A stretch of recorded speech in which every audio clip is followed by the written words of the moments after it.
Welcome to The Explainer. We're about to solve a really common and super expensive industrial mystery. Why do filter bags seem to fail all the time? So let's grab our detective hats and find the real culprit. Yeah, this quote, it just says it all, doesn't it? It's that frustrating call every plant manager has had to make. A brand new set of filter bags is already shot, the blame game starts, but what if everyone is pointing the finger at the wrong guy? Okay, here it is. This is the central clue to our entire investigation. The filter bag. The part that's actually torn or clogged up, it's almost never the real root of the problem. It's just the most obvious symptom of a much, much bigger issue hiding in the Baghouse system itself. And that's the key idea right here.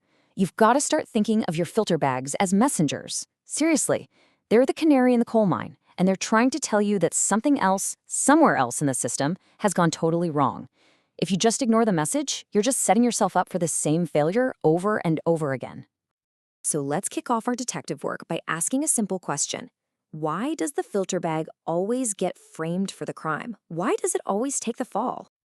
Well, it's pretty simple, really. You've got this whole complex system of ducts, fans, dampers, all this stuff, but the filter bag is the one part that shows you the physical evidence. You can literally see the tear, you can feel that it's blocked. So, of course, it's just easy to blame what you can see while the real villain stays hidden in the shadows.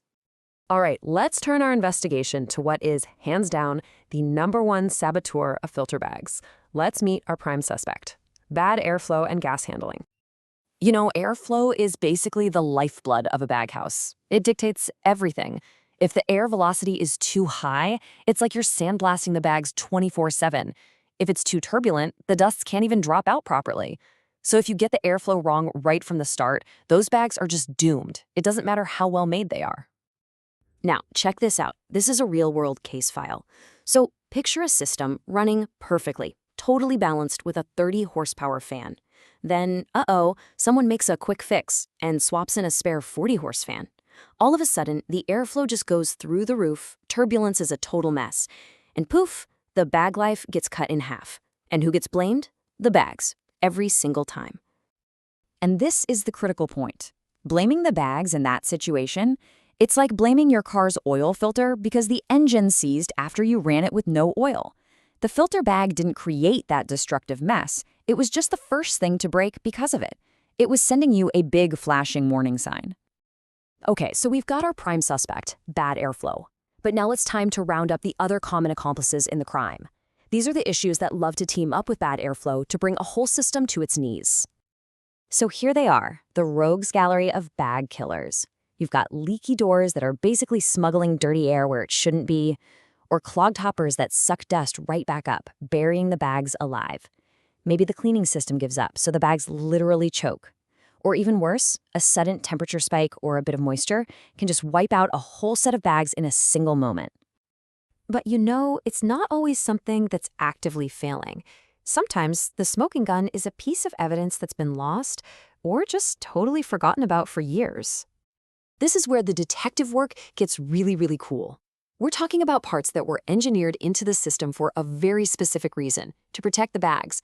But, over the years, they wear out, maybe they get taken out for maintenance, and they just never get put back in.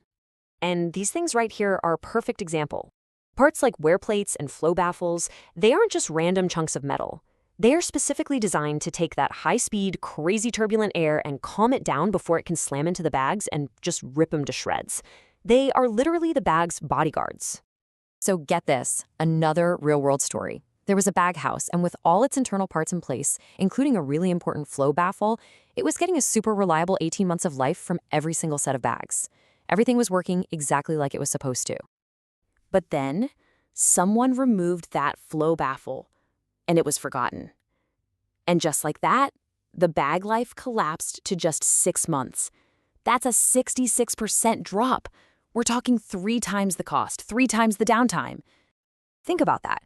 The bags didn't change, the process didn't change. The only thing that was different was one single forgotten part. I mean, that's the smoking gun right there. It proves that a totally invisible problem upstream can cause a very visible and very, very expensive problem downstream.